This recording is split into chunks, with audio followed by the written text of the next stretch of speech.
What's up, Booties? Welcome back to the Caleb Marshall channel. Now today I'm going to do something that I've never truly done. I'm going to take you guys through the entire process of making a Fitness Marshall video from concept to publishing. Before we get started, I will shamelessly mention our new Fitness Marshall merch because I'm obsessed with it. I might have a little juice hair on me, so excuse that. We ended up recording 3 songs last week, so I thought it would be the perfect chance to kind of vlog some of the experiences. So I'm gonna be throwing in clips of me this week, all throughout the process, and we'll start with the choreography.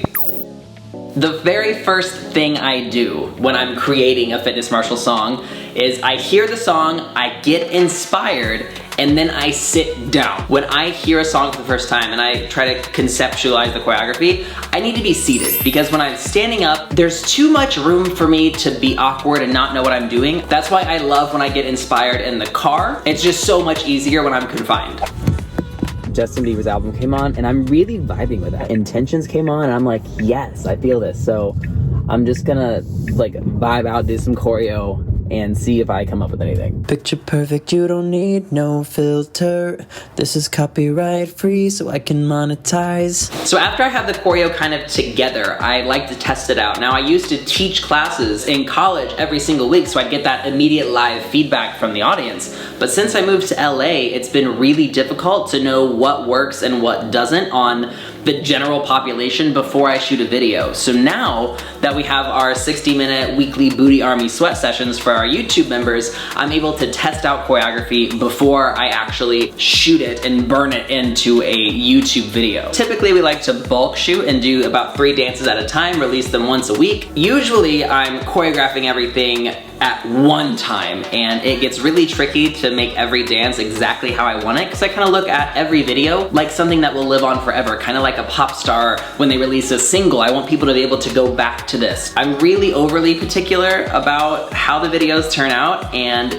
now at this point, an inevitable dark spiral into the deep, negative, self-deprecating, self-loathing abyss is part of my normal routine at this point. It's not something I'm proud of, but it's the truth. I'm kind of in a weird mood because I know it has to be done, and I don't do well when I know that there are impending deadlines that are creative in nature. I hate creative deadlines. Makes me just feel like I can't do it.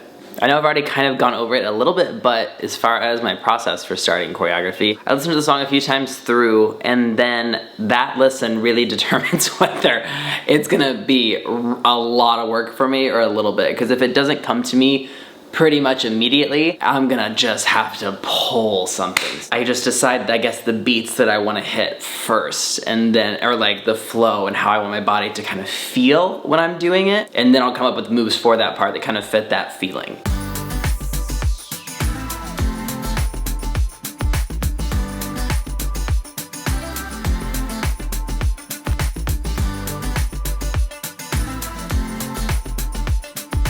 Earlier I was choreographing, but I stopped recording it because I was in a really, really bad mood and I wasn't getting anything done, and we shoot tomorrow. I didn't want to record, and I was stressed that I was supposed to be recording and showing you guys how I choreograph a dance when I was like, I have no idea how to choreograph a dance because clearly I can't do it. I started to spiral a little bit, but I decided to just stop choreographing because I was doing it forever. When I get stressed, it's like I get really tight in my brain, like shrinks. It feels like there's like a band wrapped around my head. It's just like squeezing my brain and I can't think. And I was supposed to be choreographing like a birthday dance, a really happy, exciting, fun dance. And I was in such a bad mood, so it just wasn't gonna work. So I came back and just played it literally twice with a new attitude and made a lot of progress in 5 minutes. And that's what's crazy about my process is I can work on something for hours and it suck and I get nowhere, but the minute I'm actually in a good mood, I can get it done in 5 minutes.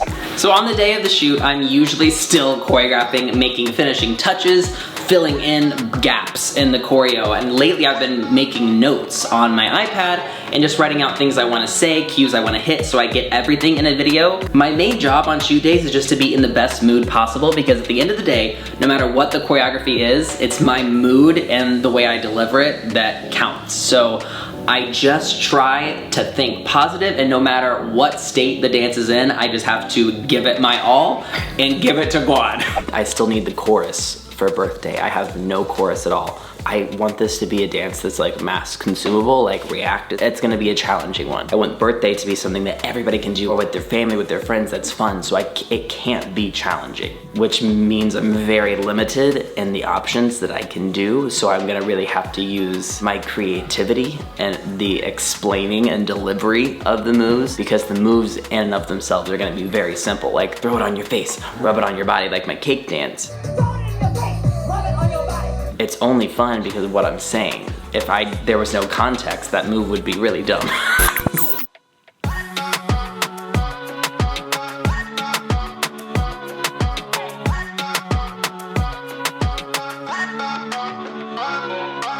And then this will last 30 seconds until I start sweating. Cameron went to the party store and got all this stuff for the birthday shoot.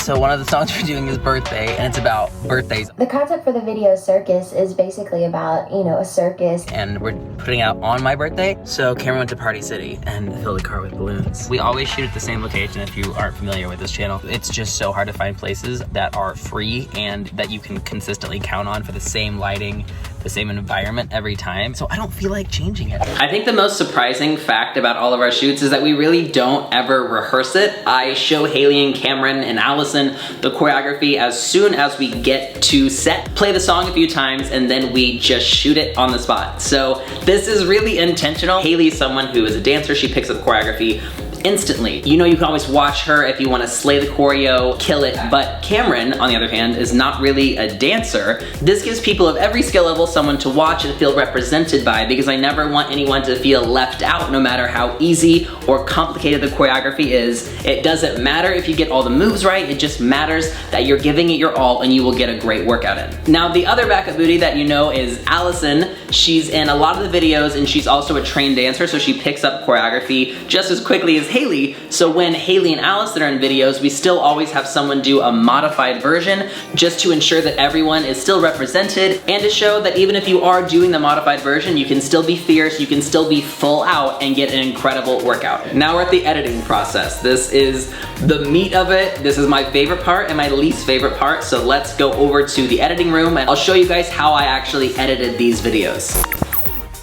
So this is my setup. I have, well, actually dual monitors, but we're only gonna pay attention to one. Audio is kind of the first step of editing the Fitness Marshall video. So I take everything into Logic 10, which is an Apple product, and this is my mic feed. I wear a lav in my videos. That audio gets recorded separately, so not to the video. It's a totally separate file. Now, I'm not really an audio guy, so I have a compressor, a limiter, and an EQ. Those are settings that I found work for my audio. I slapped them on every single Fitness Marshall video. You're not supposed to do that. You're supposed to fine tune everything for every video, but I'm a one-man show and this works for me. Like, it's fine. I acknowledge that could be better. That's just not what I do. The main thing that makes, I think, my videos different, it's a little trick that I've always done. I always go through my audio and I cut out all of the dead space. My audio sounds so clean because I go here, I see that, okay, I'm not talking here, bam.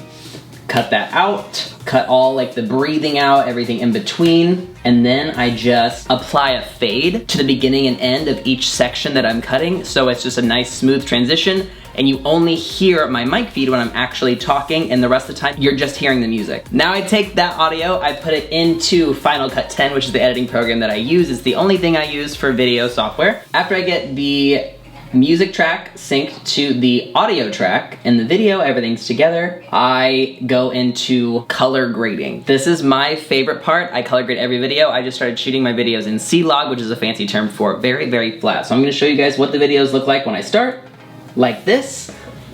This is the footage that I work with. I'll spare you all the boring details, but basically I start with this image, I add a little color board, which is just adjusting exposure, adjusting a little bit of saturation, color wheels, I'm fine-tuning more as you see, exposure, color shifts, adding orange to the highlights, adding blues to the shadows. Hue saturation is one of my favorite tools. For this video, I use the hue saturation to just completely take out all the greens in the background, make it very cool, steely vibe. Add some color curves, just further fine-tuning that contrast to the image. And then I throw on a little bit of a LUT. You see right there, just to give it that little pop. And then the final thing that I do is we shoot all of our videos, usually everything's starting to the right first. So when we're shooting it, I'm saying go to the right and I'm using my right foot. The people who are following along need to be able to follow it like they're looking in a mirror. So I just add a flipped effect to the video, flip the video inverted, that's why my tattoo always jumps. I know some people like Haley say, why don't you shoot it backwards instead of putting a flip effect on it? But I find that my body, like most people's, do the dance moves better on the right side. They look more natural for me. So I want to shoot it the way it looks best usually on most bodies and then just mirroring it because I'm never gonna do it as well. So once again, so where we started, here, ended up here.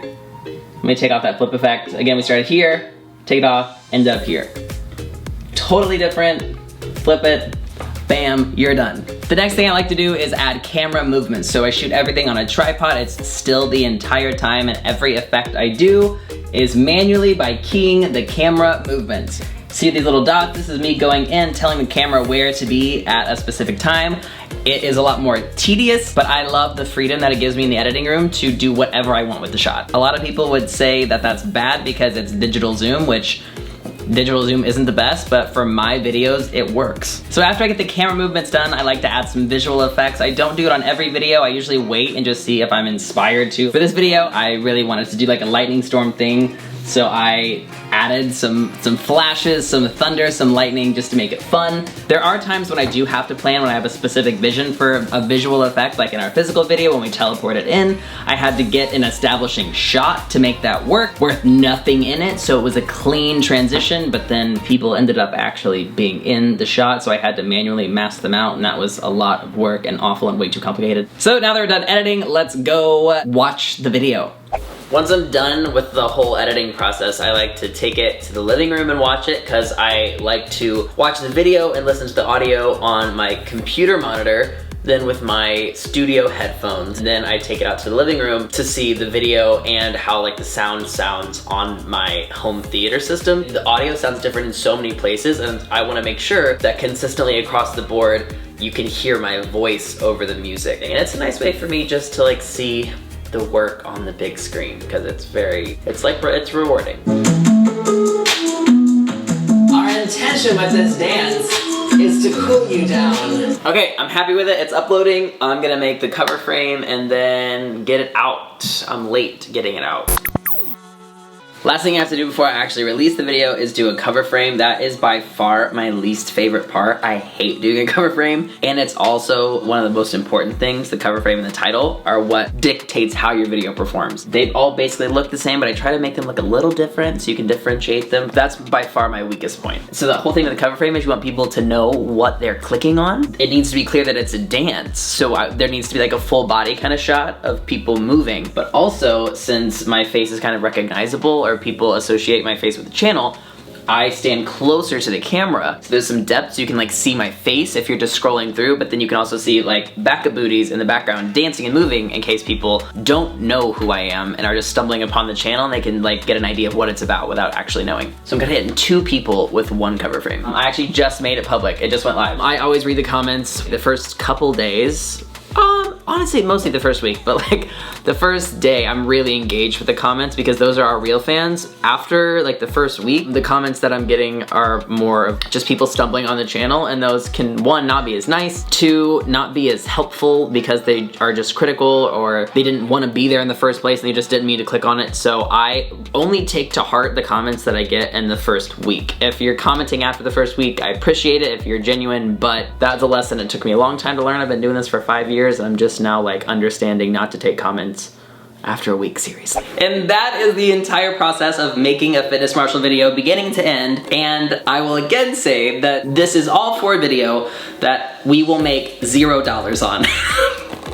I talk about this all the time, and I'm not ever gonna stop talking about it. We're making $0 because YouTube is currently set up so that dancers, fitness people, anyone using music gets 0 ad revenue dollars from the videos they make. The record labels and YouTube both split the profits, so they are both reaping the benefits from the creators making these videos and giving the creators absolutely nothing. If anything, the creators are getting sued, they're getting in trouble, and they're getting their videos taken down. Fortunately, we've been in the game for a while. We work really closely with 2 of the 3 music companies, so things have gotten a little bit better for us. It's not perfect, but it does mean that there are some videos, very few, that we're able to monetize. There are certain labels that we are choosing to stop promoting on this channel. We are not going to give them free marketing anymore because we don't want to support labels who don't support us. That's not a decision that I make lightly. It crushes my soul for many reasons, but thinking about other creators out there, I cannot continue to support labels who don't support creators. As you guys know, recently we had over 50 of our videos taken off our YouTube channel for about 4 months. It was awful. They were a lot of videos that meant a great deal to you guys. Thankfully, we got them back, but that's just not a fight that I ever want to fight again, so I wanna make sure that we are working with labels who support what we do. Now, we do have our Booty Army, which is our YouTube channel memberships, where we deliver a brand new 60-minute full-length workout to our members every single week. It's incredible. It's the best way to get a Fitness Marshall workout, and it supports us immensely. It allows us to keep doing what we're doing. Unfortunately, options like channel memberships aren't available for smaller creators who are just starting out, and not everyone is fortunate enough to live in LA and make connections with record labels and be in the industry. The dance community and the fitness community is filled with incredible creators who are not only marketing music for free, but making a positive impact on the world, and they deserve to be paid for their work. So please, whoever you guys follow who is a creator who uses music, please do whatever you can to support them, because I know they are struggling. I know it's not easy. It's a constant grind, especially if they're just starting out, because people don't have resources to sustain what they're doing when you don't make any money. And we have been so fortunate to be able to do this for 5 years because of our support from our fans, because they have joined our channel memberships, and because they have come and seen us on tour. So I hope you guys enjoyed seeing the process of making these videos. We've made them for so long because they are truly a passion of mine. They're a passion of Haley's and Allison's and Cameron's and everyone who's been involved in the Fitness Marshall. Thanks for taking the time to watch this very in-depth video, and I'll see you guys in the next one.